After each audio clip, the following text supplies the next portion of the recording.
안녕하세요. 판도라입니다. 판도라의 격리실무 이번 시간에는요. 이지집합건물 회계 컨설팅 네이버 카페에다가 올려드린 내용입니다. 중간관리비를 정산하기 위해서는요. 서류를 한 4가지를 준비를 하는데요. 그 중에 저는 이제 여러분들이 항상 하는 거는 이렇게 중간관리비 내역서, 관리비 예치금, 장기수선 충당금이죠. 여기에 저는 더 추가해서 이렇게 전출 세대 확인 내역이라는 걸 합니다. 여러분들께서 도움이 되신다면 좋아요 한 번씩 눌러주시고요. 주변에도 저희 판도라 격리실무 알려주시면 감사하겠습니다. 구독은 2번 누르면 취소되시니까 한 번만 눌러주세요. 자, 어쨌든 여러분들이 하시는 이 중간관리비 정산 내역인데요. 요거는 여러분들 이렇게 빌딩형과 공동주택형이 있어요. 빌딩형 같은 경우에는요. 과세, 부가세, 비과세가 있고요. 공동주택 같은 경우엔 그런 건 없습니다. 여기서 근데 여러분들이 가장 중요시 생각하셔야 될 거는요. 혹시라도 미납금이 있는지 꼭 확인을 하셔야 됩니다. 그래서 미납금이 있다면 반드시 합산해서 받으셔야 된다라는 겁니다. 중간관리비를 잘하는 서무가요. 대부분 격리도 잘합니다. 여러분 잊지 마시고 이렇게 중간관리비 누락시키지 마시고 또한 전기나 수도 난방 굽탕을 혹시라도 전월분 한 달분을 누락시키고 요것만 하는 일이 없도록 하시기 바랍니다. 왜냐하면 전기는 딱 1월 1일부터 1월 31일이 아니라 앞에 만약에 12월 14일부터 1월 13일 이렇게 되는 경우가 많아요. 그 한 달분이. 그렇게 되면 1월 14일부터 또 1월 31일 것까지도 계산해 줘야 되겠죠. 이런 식으로 누락되는 일이 없도록 해주시고, 자, 중간관리비는 2가지 형태가 있고, 첫 번째는 상가형으로 과세, 비과세, 그리고 부가세 있는 거, 이런 거 있고, 일반 공동주택 같은 경우는 그런 건 없고, 대신에 2가지 다 잊지 말아야 할 걸 혹시 미납된 관리비가 있는지 반드시 확인하고, 2번째로 전기, 급탕, 수도, 난방 같은 경우가 1월 1일부터 1월 31일 이렇게 한 달이 아니기 때문에 앞이나 뒤에 혹시 누락되는 금액이 없는지 꼭 확인하셔라 라고 이야기 드렸습니다. 2번째로 보내드리는 것은 이제 관리비 예치금인데요. 관리비 예치금이라는 거는 먼저 그 관리비는요 후부가잖아요. 근데 입주하자마자 첫 달도 뭔가 써야 될 거 아니에요. 월급도 줘야 되고 이것저것 사야 될 거 많을 거 아니에요. 그래서 사람들이 머리를 써서 받은 게 관리비 예치금인데, 얘는 소유자가 제곱미터당 얼마씩 이런 식으로 해서 납부를 했습니다. 이걸 가지고 있다가 이 사람이 소유자가 나는 이제 집을 팔 거예요. 나한테 돌려주세요. 이러면 돌려주게 됩니다. 그래서 어디 있냐? 입주자의 입주처리에 관리비 예치금 선수관리비에 있습니다. 요거는 언제 한다? 소유자가 집을 매매하는 경우. 그런데 원칙적으로는 A가 소유자고 이제 B가 만약에 그 집을 산 사람이에요. 얘는 집을 판 사람, 얘는 집을 산 사람이에요. 근데 원래는 이 관리소에서 이 A라는 집을 판 사람에게는 선수관리비를 돌려주고 B한테 받아서 채워야 됩니다. 그런데 너무 번거롭잖아요. 어차피 금액도 같고. 그러면 너무 번거로우니까 너희가 우리한테 주는 대신에 이 A한테 줘. 집을 판 사람한테 줘. 그러면 우리는 요거를 네가 냈다라고 생각을 할게 라고 생각해서 요 관리비 예치금을 보통 관리소에서 서로 주고받도록 하고 있습니다. 자, 그러면 요거는요. 그러면 우리는 어떤 분이 이러겠죠. 판도라쌤, 우리는 이런 거 없는데요. 우리 프로그램이 고장난 건가요? 아닙니다, 여러분. 프로그램을 멀쩡해요. 여러분들이 여기 별도 관리비에서 이 선수 관리비를 이 프로그램 내에서 부과하지 않은 거죠.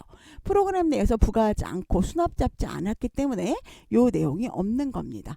그런 경우는 대체적으로 엑셀로 별도로 보관하고 있는 경우들도 있습니다.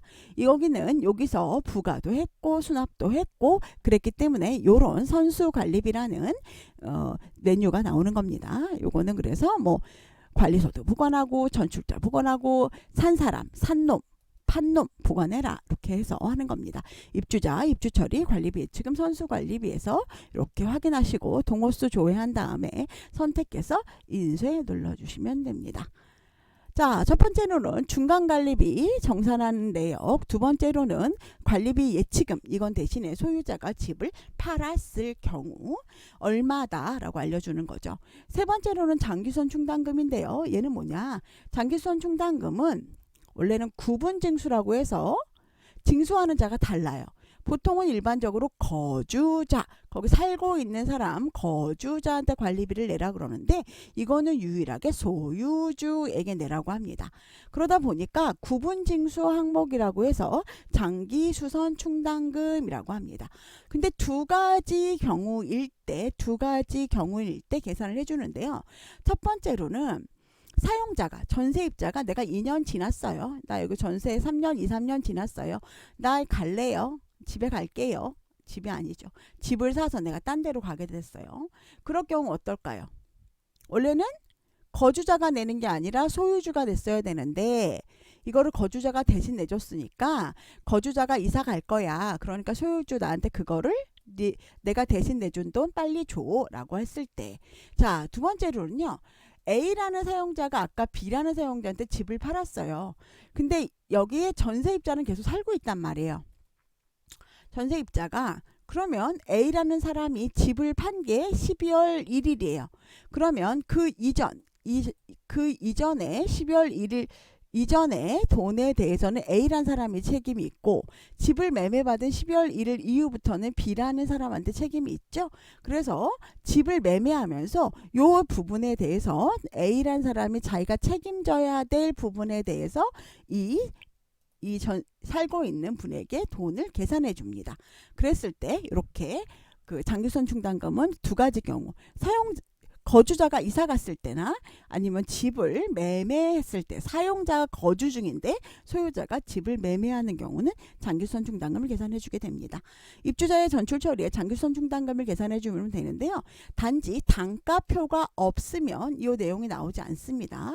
명확하게 동호수와 전입일자 그리고 전출일자는 명확하게 계산을 해서 이 내용을 뽑으면 이렇게 밑에 이렇게 장기수선 충당금 금액이 나온다 라는 겁니다. 이 내용을 수령자에게 사인을 받아서 내가 언제부터 언제까지는 얼마였고 언제부터 언제였건 얼마야. 이거 여러분 오래 사시는 분들은 막 몇백만 원씩도 받아가세요.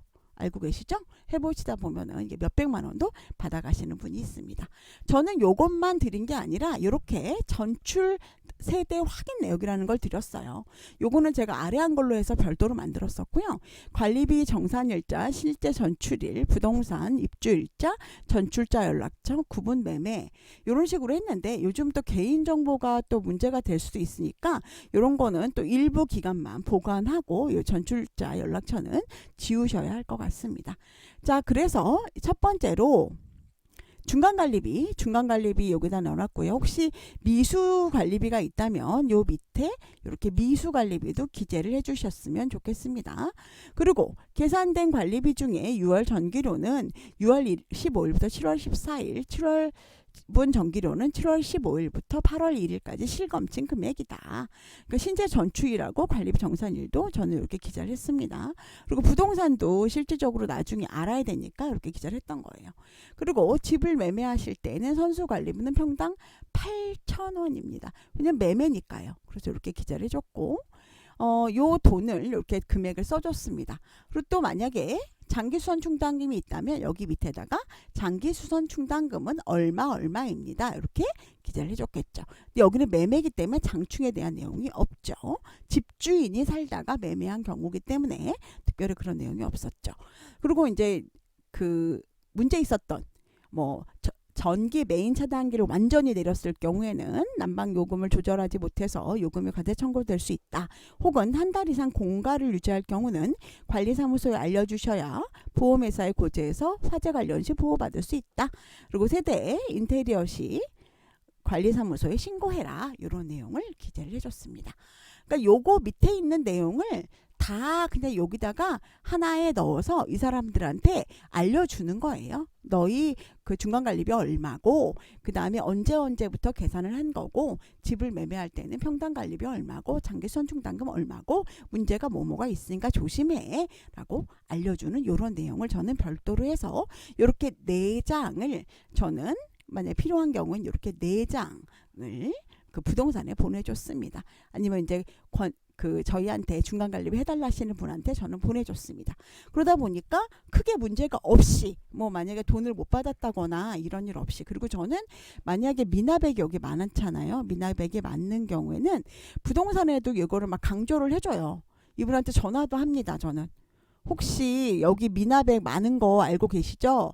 부동산 집주인한테 여기 부동산에서 꼭 집주인한테 받아주세요. 이렇게 저는 얘기를 했어요. 그렇기 때문에 이 중간관리비가요, 생각보다 빵꾸 나는 경우도 있고 사고 나는 경우도 있습니다. 그래서 계산을 해야 되는데 중간관리 미수관리비를 안 받으신 분도 있어요. 실수로. 그렇게 되면 이 돈을 이 사람이 원래 내야 되지만 안 내고 난 지방에 있었고 나는 네가 내라는 건 다 냈어, 이렇게 주장하시는 분도 있고요. 중간관리비가 실질적으로 아까 말씀드린 대로 전기가 뭐 12월 15일부터 1월 14일까지예요. 근데 이분은 요것만 계산을 하고 요 뒤에 걸 계산을 안 하는 경우도 있어요. 그러다 보니까 이분한테 나는 네가 내라는 거 다 냈는데 이렇게 하면서 돈을 안 주시는 분도 있었어요. 그래서 지방으로 찾아와라, 이런 경우도 발생했었습니다. 그러니까 여러분 아까도 말씀드렸듯이 요 중간관리비 정산을 잘하는 서무가 부가도 잘합니다. 그렇기 때문에 여러분들이 이 업무에 대해서 놓치지 마시고 업무 잘 하셨으면 좋겠습니다.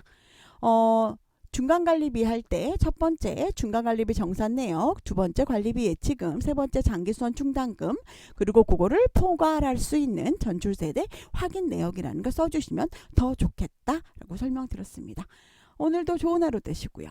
도움이 되셨다면 좋아요 한 번씩 눌러주시고요. 다정한 댓글 부탁드립니다. 오늘도 행복하시고요. 내일은 더 행복하세요. 다음에 뵙겠습니다.